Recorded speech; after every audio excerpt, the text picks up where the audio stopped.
Chapter 4. Paleo Diet is safe or not? Welcome to our channel. Food as medicine.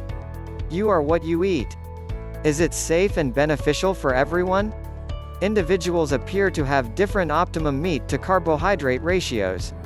To ensure that the paleo diet is good for your body, pay attention to how you feel and discuss with your doctor about tracking cholesterol levels and blood sugar fluctuations when starting any diet.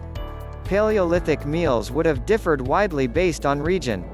Certain people may require additional individualization from the present paleo diet to reap the benefits. A common myth about the paleo diet would be that it allows you to consume as much meat as you want, including bacon. Most people's long-term health results are not improved by eating predominantly meat, according to emerging studies. Instead, the paleo diet stresses consuming a wide range of veggies, beneficial to one's health studies. Foods like snack bars that don't contain cane sugar, grains, or legumes but are nevertheless heavily processed don't fit into a non-processed, whole food dietary pattern, irrespective of the label. The paleo diet necessitates resources and time to purchase fresh, local produce and prepare food at home, and some time and energy for physical activity. This can be a stumbling block. Vegetarians and vegans will also struggle because beans are a crucial source of protein for them. What do doctors say about the paleo diet? These days, the Paleolithic, or paleo, diet is getting a lot of attention. It depends on the idea that what we are genetically designed to consume is what early humans reportedly ate between 2.6 million and 12,000 years ago during the Paleolithic epoch. Paleo proponents say that we suffer from chronic ailments like cardiovascular disease because we aren't eating what we've been genetically designed to eat. Paleo supporters believe that we should consume lean meat, fish, fruit, non-starchy vegetables, nuts, seeds, eggs, and specific oils such as olive, coconut, and palm. They recommend avoiding dairy, legumes, beans, lentils, and chickpeas, and grains developed when humans began farming some 10,000 years ago. They also recommend avoiding sugar, salt, potatoes, alcohol, caffeine, and refined sugar. Paleo supporters believe that we should consume lean meat, fish, fruit, non-starchy vegetables, nuts, seeds, eggs, and specific oils such as olive, coconut, and palm.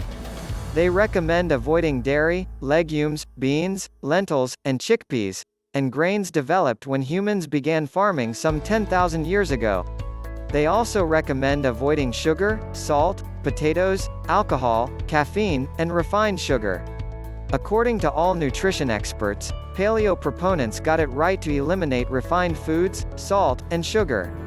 However, the paleo diet is divisive for a variety of reasons, including the following. What individuals ate during the Paleolithic period is impossible to determine. Paleo people ate whatever was available where they happened to reside, according to what we can tell, e.g., tropics versus colder climates.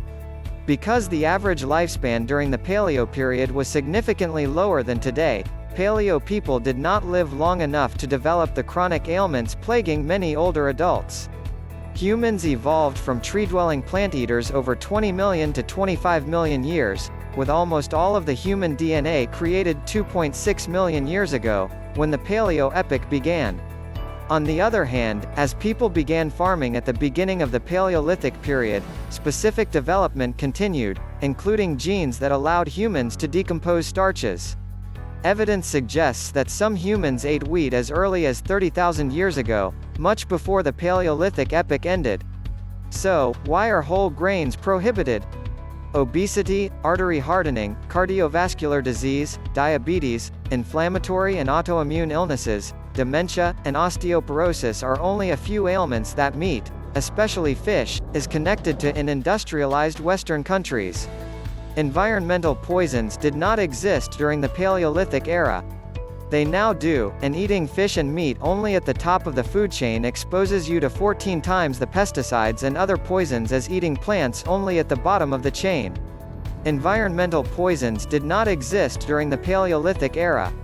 They now do, and eating meat and fish only at the top of the food chain exposes you to 14 times the pesticides and other poisons as eating plants only at the bottom of the food chain.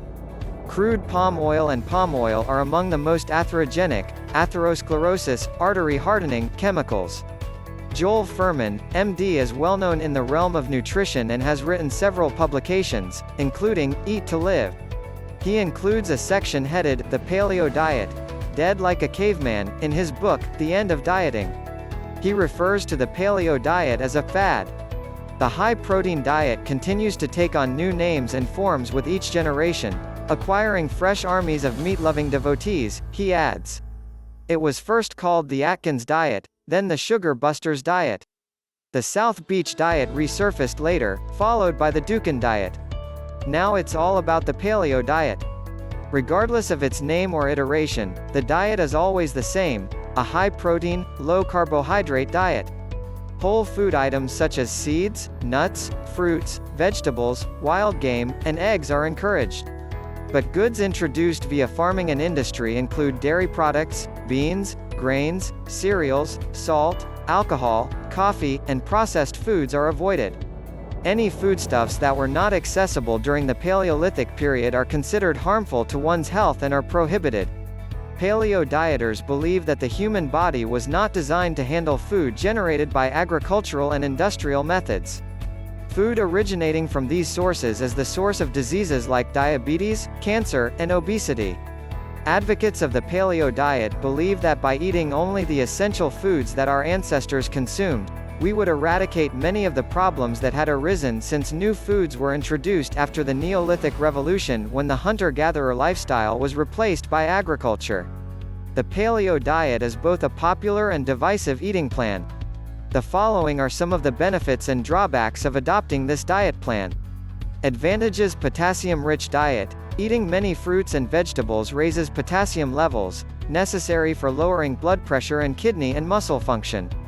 The fats are good for you. A healthy lipid profile is achieved by ingesting small quantities of unsaturated fats like those found in almonds, avocado, and olive oil. Proteins are necessary for the formation and development of the skin, muscles, bones, and cartilage. A diet rich in lean protein contributes to healthy body composition and reduced insulin response. Elimination of packaged foods. Because the diet comprises whole foods, it contains less sugar and salt. It lowers the risk of cardiovascular disease and diabetes by reducing blood sugar and cholesterol levels. Disadvantages: the diet's food quantities are more than the daily recommended limits for certain foods. Eliminating entire food groups from the diet can result in a lack of critical minerals and vitamins. Calcium is commonly obtained via milk, cheese, and yogurt throughout the West. Those following a paleo diet are in danger of insufficient calcium intake, resulting in low bone and teeth density. Eliminating whole grains may result in a lower fiber intake, which is favorable to gut health. The diet prohibits eating legumes, which are abundant in magnesium, selenium, and manganese and are suitable for intestinal health. The paleo diet assumes that today's humans are genetically identical to those who lived during the Paleolithic period. To adapt to our changing surroundings, we have developed. The diet doesn't account for the great variety of foods accessible throughout the Paleolithic period. However, there is insufficient data to determine precisely how much and what percentages of foods were consumed. Because animals and vegetation have developed since then and are different from what they'd have been 10,000 years ago, it is not feasible to adopt the same diet as people did during the Paleolithic periods. If you are enjoying this video, please subscribe to our channel. Subscription is totally free by pressing the subscribe button. Also, hit the notifications bell so that you will always be notified of new content on our channels. Risks associated with paleo diet. While eliminating entire food groups can help you lose weight, see the popularity of the all-meat carnivore diet, which most dietitians don't advocate. You may risk losing out on essential nutrients. For example, some doctors warn against the paleo diet since it eliminates dairy, resulting in decreased calcium and vitamin D levels. This could lead you to risk developing osteoporosis, bone fractures, or rickets. Many people are also concerned because the diet is sometimes viewed as being meat-centric. According to Hyman, some people exploit the paleo ideology as an excuse to overeat meat and too few crop foods. According to Dr. Udim, if you don't watch what kind of protein you eat, your diet can cause a risk for cardiovascular disease. Red meat, for example, is heavy in saturated fats, which can cause blood pressure to rise. So, eat right. Eat wisely. And be happy. Here ends this video on the keto diet and weight loss. Thanks for watching. Don't forget to check out our other videos in this series. Food as medicine. Remember to subscribe to this channel. Goodbye. See you again soon.